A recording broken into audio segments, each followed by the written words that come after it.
जब तक यहाँ पर से जीत नहीं प्राप्त करेंगे तब तक दिल्ली नहीं छोड़ेंगे किसी भी हालत। हमें फांसी चढ़ जाए, हमारे ऊपर गोली चढ़ जाए, कुछ भी हो जाए, लेकिन हमें पैसे देना चाहिए। जो गरीब मर रहे हैं वो गरीब का पैसा गरीब को दिलाना चाहिए। जब तक गरीब का पैसा गरीब को नहीं मिलेगा यहाँ से हम बिल्कुल हटेंगे नहीं। ये प्रण लेके बैठे हैं हम, बिल्कुल निश्चित रूप से 100% नहीं 1000% मेरे को विश्वास है हम जीत के जाएंगे। जय हिंद, जय भारत।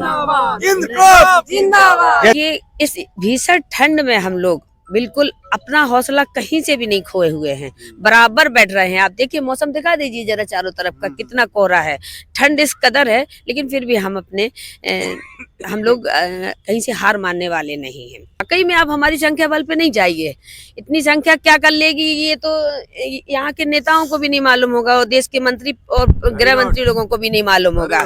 ठीक है, बाकी रहा देखिए देश की आजादी के लिए कितने लोग थे, चंद लोग थे ना, लेकिन लोग चलते गए, कारवां बनता गया। वही चीज है, बस मैं इतना ही कहूंगी। और 10 तारीख को एक दिन लोगों को परिणाम में तब्दील दिखाएंगे। अगर ये महिला इस तरह से कह सकती है तो स्पष्ट संदेश है भारत की सरकार को और किसी भी राजनीतिक दल के आकाओं को संदेश है कि यकीन मानिए कि ये चंद क्रांतिकारी साथी अगर है, जुनून बना है तो या तो सत्ता से उखाड़ फेंकेंगे या किसी को सत्ता के शीर्ष पे पहुंचा देंगे। तबीयत खराब होने के बावजूद भी आती हूँ और इन बुजुर्ग लोगों को देखिए, ये भी दिल्ली से आते हैं और रोज आ रहे हैं। इनको देख के ही आप आइए। आप तो कितने सारे इसमें नवयुवक भी हैं जो बाहर निकल सकते हैं। कब तक आप घर में बैठे रहेंगे? घर में बैठने से समस्या का समाधान नहीं होगा, बाहर निकल कर ही समस्या का समाधान होगा। 10 तारीख को रामलीला मैदान में आप लोग सभी आइए। मेरा सभी से अनुरोध है कि एक बार घर से निकलिए, तादाद में निकलेंगे तो हमारी समस्या को एक दिन में हल किया जा सकता है।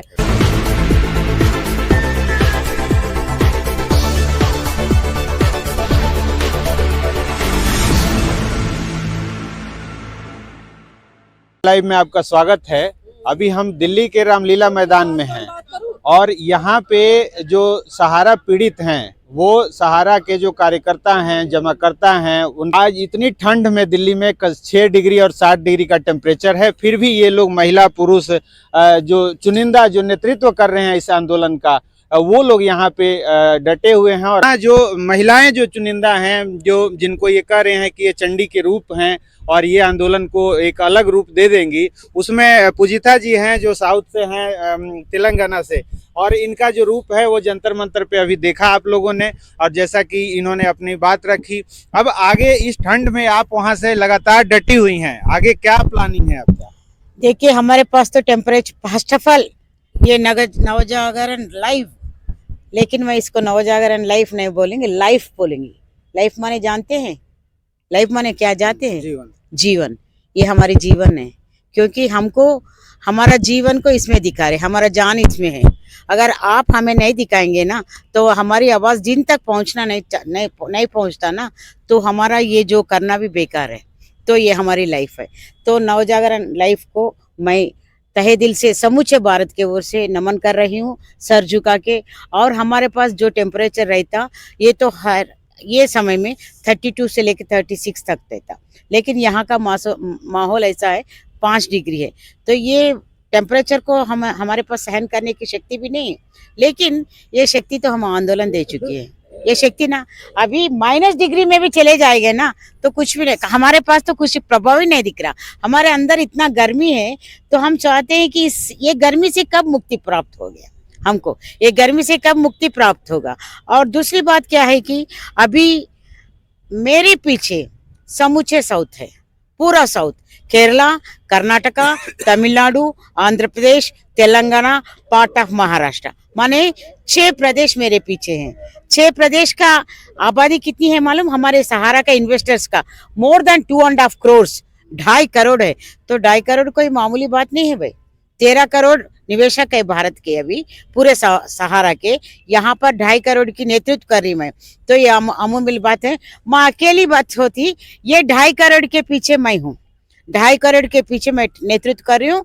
और सभी जितने भी भाई बहन है मेरे, सारे मेरे शहनाज हो, यहाँ उर्मिला हो, या हमारे नेता अभय देव जी हो, मेरे मोहित भैया, यहाँ पर चतुर्वेदी साहब हो, हमारे जगत मामा हो, छोटे मामा हो, हमारे क्या कहते हैं इनको, ये केशव जी हो, हमारे दादाजी हो, इतने सारे बुजुर्ग है, सबको मैं, ये सब लोग एक सुभाष चंद्र बोस, एक भगत सिंह के बराबर है।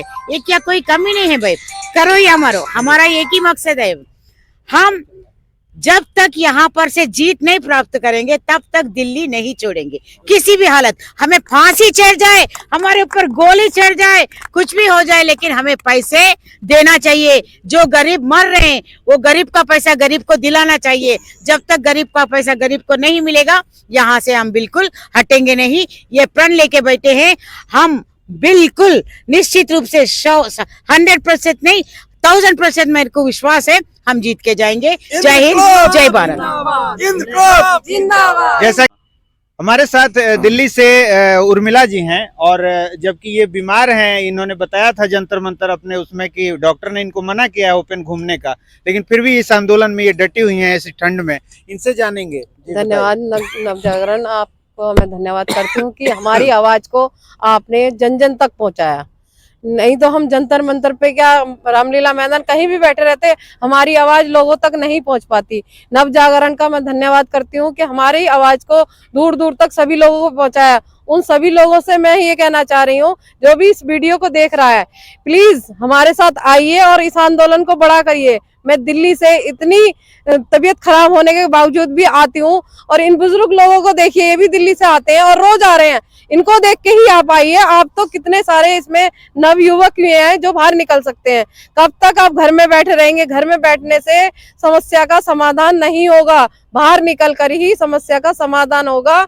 10 तारीख को रामलीला मैदान में आप लोग सभी आइए। मेरा सभी से अनुरोध है कि एक बार घर से निकलिए, तादाद में निकलेंगे तो हमारी समस्या को एक दिन में हल किया जा सकता है। धन्यवाद। शहनाज जी, आप मध्य प्रदेश से, आप जी, शहनाज जी हमारे साथ हैं जो मध्य प्रदेश से हैं और इस आंदोलन का नेतृत्व कर रही हैं। जी बताइए, क्या कहेंगे? सबसे पहले तो सर आपका और आपके चैनल को बहुत बहुत धन्यवाद। आज हमको 8वां दिन हो गया रामलीला मैदान में बैठे हुए। 2 दिन जंतर मंतर में किया था, यहाँ हमारा 8वां दिन है रामलीला मैदान में। तो 2 दिन जंतर मंतर में किया था। तो देखिए, इस भीषण ठंड में हम लोग बिल्कुल अपना हौसला कहीं से भी नहीं खोए हुए हैं, बराबर बैठ रहे हैं। आप देखिए, मौसम दिखा दीजिए जरा चारों तरफ का, कितना कोहरा है, ठंड इस कदर है, लेकिन फिर भी हम लोग कहीं से हार मानने वाले नहीं हैं। दूसरी चीज, अभी हमारे अध्यक्ष जी ने भी और तमाम साथियों ने कहा कि देखिए, संख्या बल, वाकई में आप हमारी संख्या बल पे नहीं जाइए।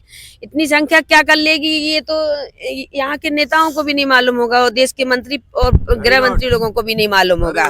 ठीक है, बाकी रहा, देखिए देश की आजादी के लिए कितने लोग थे, चंद लोग थे ना, लेकिन लोग चलते गए, कारवां बनता गया। वही चीज है, बस मैं इतना ही कहूंगी। काफी संदेश है इसमें, समझने वाले समझ जाएंगे। तो ये जो चुनिंदा जो लोग जो आंदोलन का नेतृत्व कर रहे हैं, उनका साफ कहना है कि ये जो है अपनी रूपरेखा बना रहे हैं, और 10 तारीख को एक दिन लोगों को परिणाम में तब्दील दिखाएंगे। अगर ये महिला इस तरह से कह सकती है तो स्पष्ट संदेश है भारत की सरकार को और किसी भी राजनीतिक दल के आकाओं को संदेश है कि यकीन मानिए कि ये चंद क्रांतिकारी साथी अगर है, जुनून बना है, तो या तो सत्ता से उखाड़ फेंकेंगे या किसी को सत्ता के शीर्ष पे पहुंचा देंगे। बहुत बहुत धन्यवाद।